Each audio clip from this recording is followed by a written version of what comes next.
So you've just installed Dead by Daylight. What do you do here? The scary dude just runs into your face and you are at the hook? What? And then you're in the lobby again, over and over and over again. And I see your cursor is already about to touch the uninstall button, but hey, stop there. Let me make everything clear and sort out all the disaster that's happening inside your head right now before you delete it. Feel free to do so after watching this video, because Dead by Daylight is a scary place. Terrifying place. Nah, I'm kidding. It's a relaxing game, almost like a meditation. So I'll try to give you as much clear information as possible, and after this video you can safely hop into the match. And suck. But this time you're gonna be sucking with the whole understanding of the game. Okay, let's get started with the basics. What is Dead by Daylight? What the fuck is this? Dead by Daylight is an asymmetric horror survival game. That's why the first thing you'll ever notice is why 4 small people bully 1 big one. So, we have 2 sides, 1 killer and 4 survivors. Survivors don't have any weapons. On the other hand, killer has a weapon and a special ability that you have to master to be able to counter cheeky survivors. Rules are even more simple than making your morning fried eggs. Survivors have to complete 5 generators and open the final gates to escape the trial before killer kills them. Killer has to kill as many survivors as possible before they escape. There are 2 ways for survivors to escape. Through the gates, there are always 2 exit gates on each map. Please note that mostly all the structures on the map spawn randomly. There are only a couple of exceptions where we have all the structures fixed. You can also escape through the hatch, but the hatch spawns where there is only 1 survivor left on the map. It spawns randomly around the map and it has 50-50% for both sides to find it. You will never miss it because it makes a weird noise like...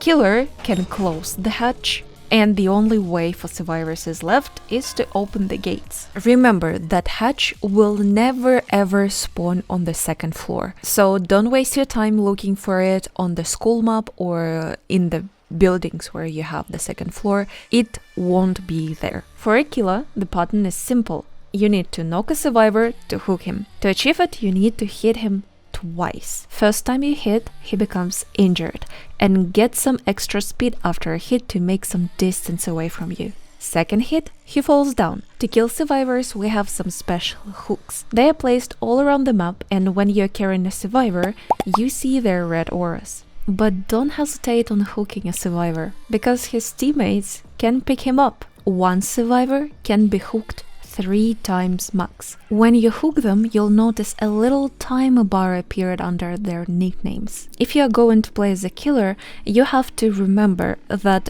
if the bar is full, it means that it's the first stage of the hook. When it reaches the half, the 2nd stage starts. It's really important to mention, killer cannot see these little scratches next to survivors' nicknames, but survivors can. They can tell you about the hook stage for each player. First hook, survivor is chilling out there. You can alt up, turn on some music, text someone, but you can try to unhook yourself. To perform it, you'll have only 3 tries. After that, the next stage starts.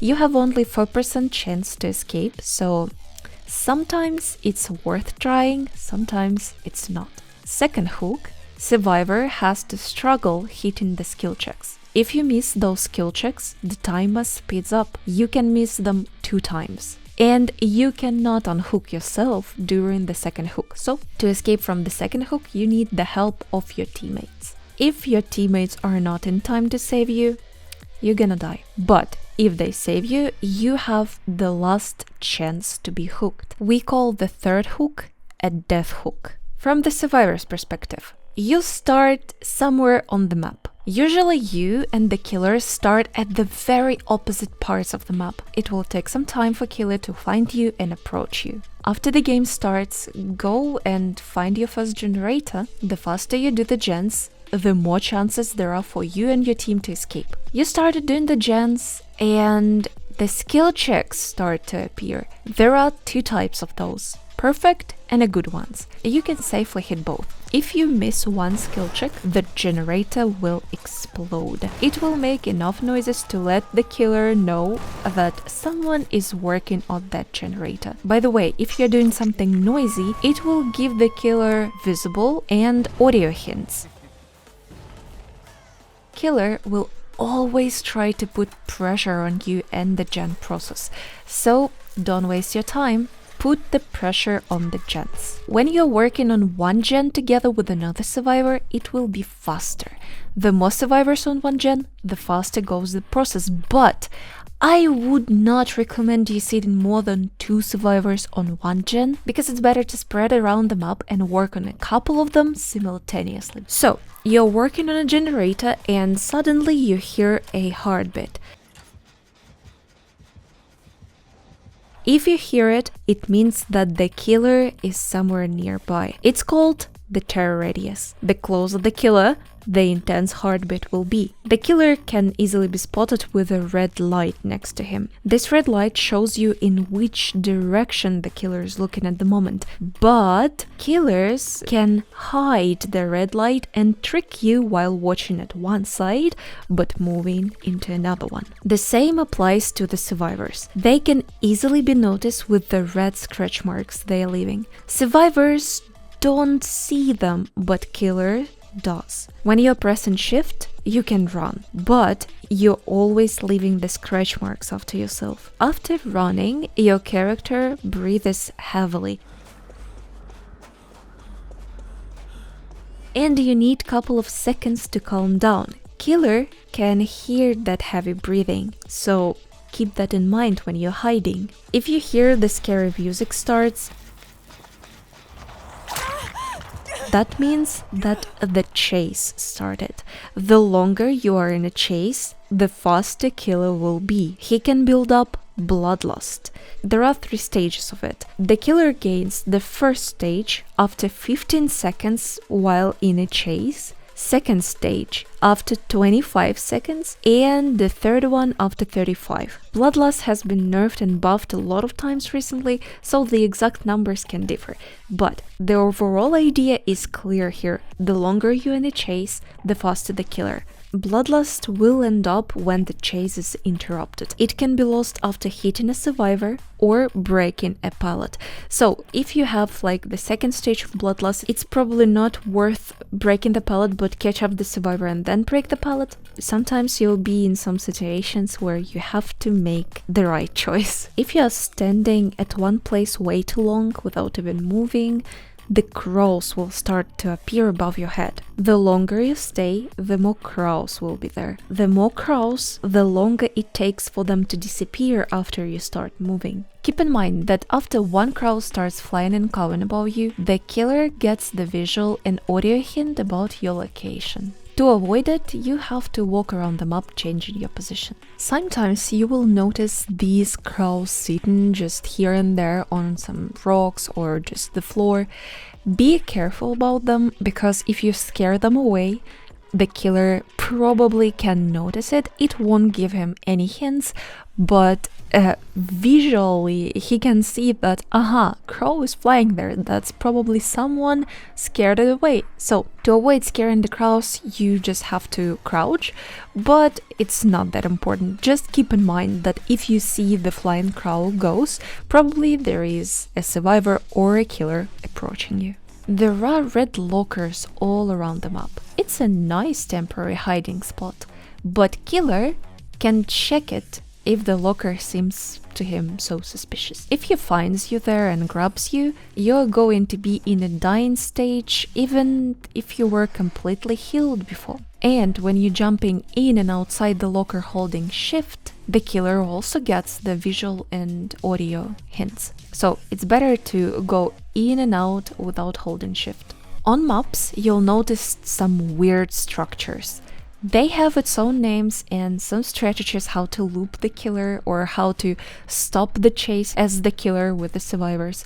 But the only thing you have to remember right now is that there are always at least one window and a pallet. You can vault the windows and different things that look like the windows. But remember, when you are running straight at them holding shift, you will perform it way faster than if you were running at them from the side.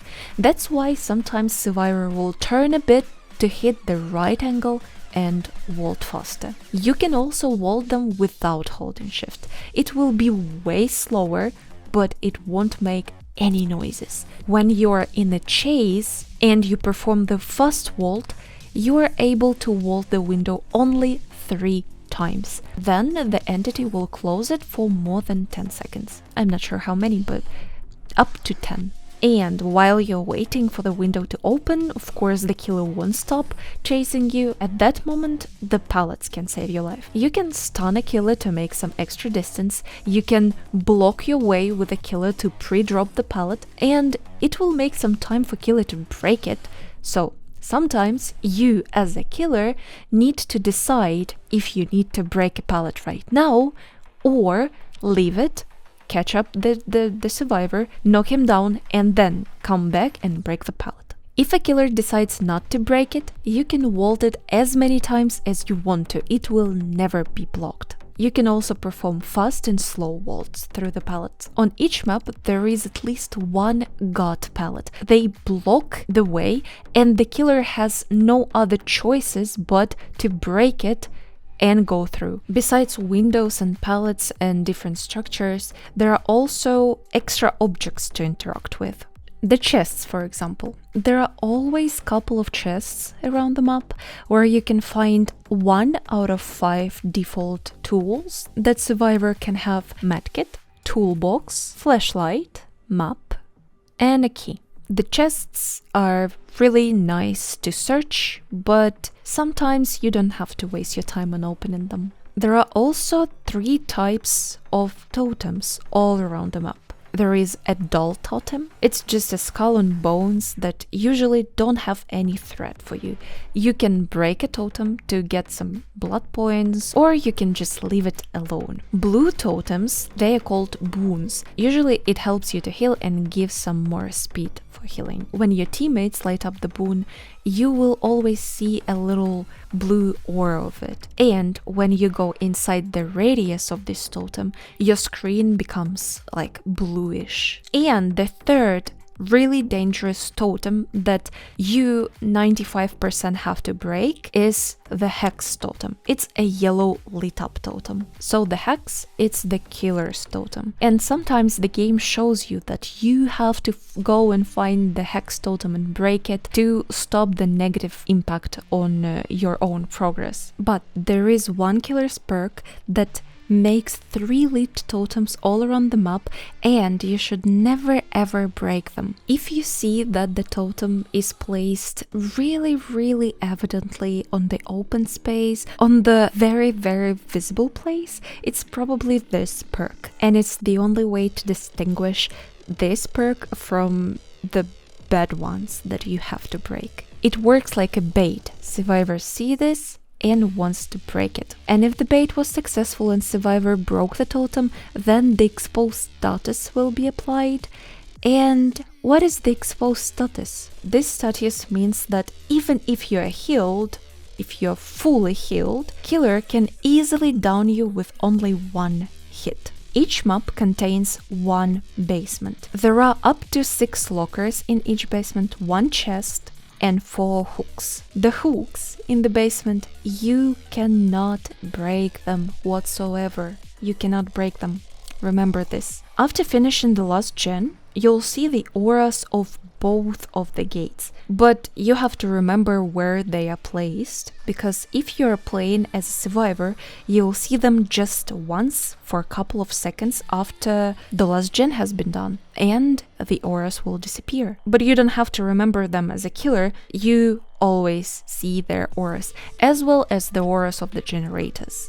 After opening the gates, the game collapse starts. You will see a huge timer on top of the screen, and if you don't manage to escape as a survivor until the timer stops, the entity will kill you. No matter where are you, or no matter if killer sees you, it doesn't matter. The game will kill you. And to prevent the situation when your team are not going to be in time to open the gates before the timer stops, I recommend doing a simple trick. It's called 99 gates. You simply need to stop opening them when the bar hits almost the end, like almost. And after you make sure that your team is ready to escape quickly, you just have to one-tap the gates, and voila, the gates are opened. But always look around you, especially when you're performing an action.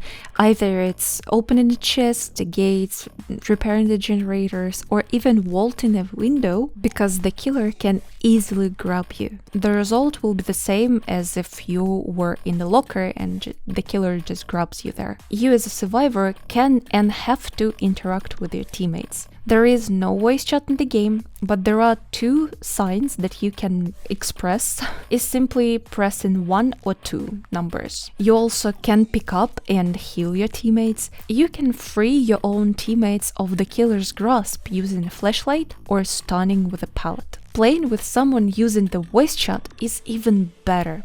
It's called SWIF, Survive with Friends. Killers honestly, genuinely hate these teams, especially semi-pro ones, because they can absolutely destroy killer in a minute.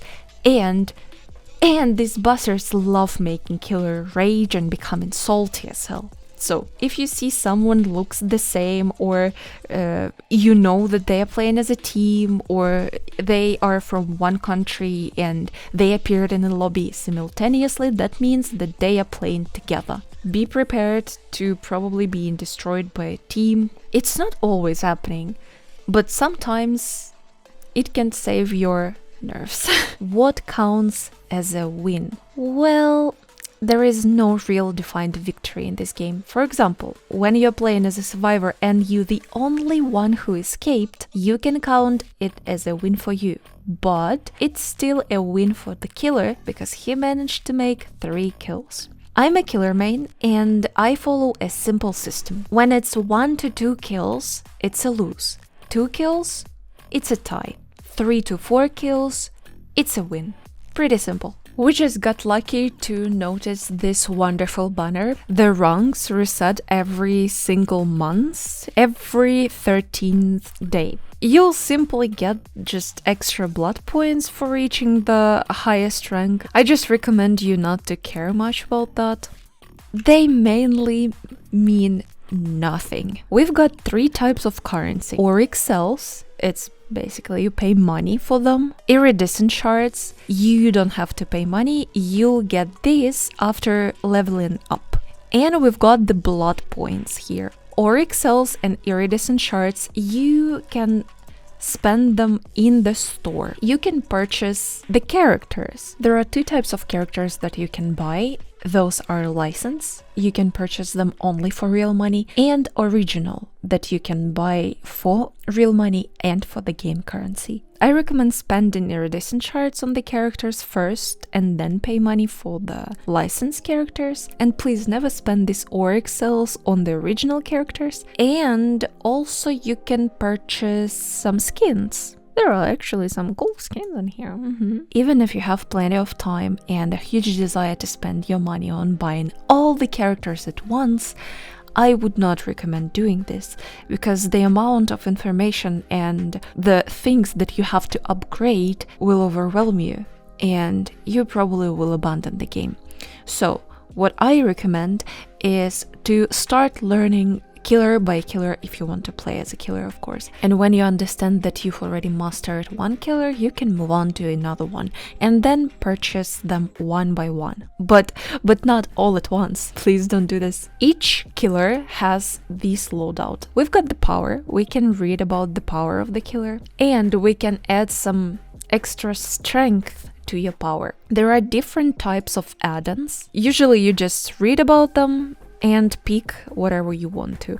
Or there are lots of builds over the internet, or you can just look, like for example, build for Onro, and you look for it and you make up a build. Offering is very important, but I don't know why it's so underrated. Basically, add-ons, they apply to your power, but offering, it applies to the game overall, to the map. I really strongly recommend starting multiplying your blood points, because at the very beginning you have to upgrade your characters as fast as possible. Spend these Wrath Bloody Party streamers, the soup, the pudding. These are basically multipliers for the blood points. They do nothing but multiplying your blood points. And we've got the perk tubs. Perk tubs is very interesting part of the whole DBD experience, because you have lots and lots of ways to make a unique build for you, and it requires a special video. For each killers, builds will differ. This one works well for me for all of the killers. I just don't like experimenting. To get all of this stuff, you have to go to the bloodweb over here. This is basically the market where you spend these blood points. Don't be greedy and just spend blood points as more as possible. I'm too lazy to spend them, so soon they will add the button where you can click and it fills you all of the blood points. Each character has its own perks. You can read about this over here in character info, and you see their teachables. I hope it's called teachables. Don't mind difficulty, because like each character can be hard and easy to play. Sometimes you suck, sometimes you don't. And this small icon shows if it's opened for all of the characters. To complete that, you have to upgrade the prestige level.